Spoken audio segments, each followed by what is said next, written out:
കണ്ണൂരിൽ നിയമം ലംഘിച്ചവരെ കൊണ്ട് ഏത്തമിടിയിച്ചും പുതുവൈപ്പിലെ IOC പ്ലാന്റിനെതിരെ സമരം നടത്തിയവർക്കെതിരെ ലാത്തിചാർജ് നടത്തുകയും 2015 മാർച്ചിൽ അങ്കമാലിയിലെ സമരക്കാരെ ഓടിച്ചിട്ട് തല്ലുകയും ചെയ്ത ആ ചെറുപ്പക്കാരനായ DCP യതീഷ് ചന്ദ്രയെ ആരും മറക്കാനിടയില്ല. LDF 2015 മാർച്ച് 14 അങ്കമാലിയിൽ നടത്തിയ മാർച്ചിനു നേരെ ലാത്തിചാർജ് നടത്തിയതിന്റെ പേരിലാണ് എറണാകുളം റൂറൽ SP ആയിരുന്ന യതീഷ് ചന്ദ്ര ശ്രദ്ധേയനാകുന്നത്. വയോധികർ ഉൾപ്പെടെ LDF നേതാക്കൾക്കടക്കം ഈ ലാത്തിചാർജിൽ പരിക്കേറ്റിരുന്നു. കൂടാതെ ഇതിൽ യതീഷിനെതിരെ പ്രസ്താവനകളുമായി രംഗത്തെത്തിയിരുന്നത് VS അച്യുതാനന്ദൻ പിണറായിയും അടക്കമുള്ള നേതാക്കളായിരുന്നു. ലാത്തിചാർജിനെ കുറിച്ച് അന്വേഷിച്ച മനുഷ്യാവകാശ കമ്മീഷനു മുമ്പിൽ ഹാജരായി തന്റെ നിലപാട് വിശദീകരിക്കവേ അലൻ എന്ന ബാലൻ തന്നെ മർദ്ദിച്ചത് DCP ആണെന്ന് വ്യക്തമാക്കിയതും പിന്നീട് വലിയ വാർത്തയായിരുന്നു. സംഭവത്തിന് ശേഷം ക്രമസമാധാനത്തിന്റെ ചുമതല നൽകി ഇദ്ദേഹത്തെ തൃശൂരിൽ നിയമിക്കുകയാണ് ചെയ്തത്. ജനങ്ങൾക്ക് പ്രയോജനപ്പെടുന്ന നിരവധി പദ്ധതികൾ ജനമൈത്രി പോലീസിന്റെ ഭാഗമായി നടപ്പിലാക്കി പിന്നീട് യതീഷ് ചന്ദ്ര ശ്രദ്ധ നേടുകയും ചെയ്തിരുന്നു. ശബരിമലയിലേക്ക് സ്വകാര്യ വാഹനങ്ങൾ കടത്തിവിടാത്ത പോലീസ് നടപടിക്കെതിരെ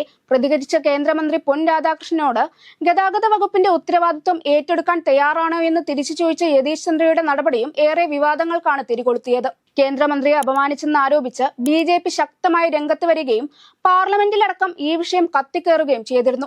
എന്നാൽ ഏത് സർക്കാർ അധികാരത്തിലിരുന്നാലും മുഖം നോക്കാതെ നടപടിയെടുക്കുന്ന ഉദ്യോഗസ്ഥനെന്ന ഇമേജാണ് യതീഷ് ചന്ദ്രയ്ക്ക് തുണയായത്. ശബരിമലയിലേക്ക് എത്തിയ ഹിന്ദു ഐക്യവേദി നേതാവ് KP ശശികലയെ യതീഷ് തടഞ്ഞതും വാർത്തകളിൽ ഇടം നേടിയിരുന്നു. പമ്പയിലേക്ക് പോകാൻ നിലയ്ക്കലിൽ നിന്ന് ശശികല ബസ് കയറിയപ്പോൾ SP യതീഷ് ചന്ദ്ര സ്ഥലത്തെത്തി നിശ്ചിത സമയത്തിനുള്ളിൽ സന്നിധാനത്ത് നിന്ന് മടങ്ങണമെന്ന് ആവശ്യപ്പെട്ടു. ഇത് വാക്കുതർക്കത്തിന് ഇടയാക്കി.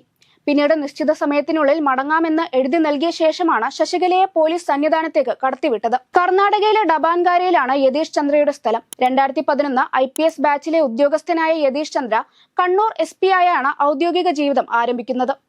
പിന്നീട് കോഴിക്കോട് റൂറൽ SP ആയി.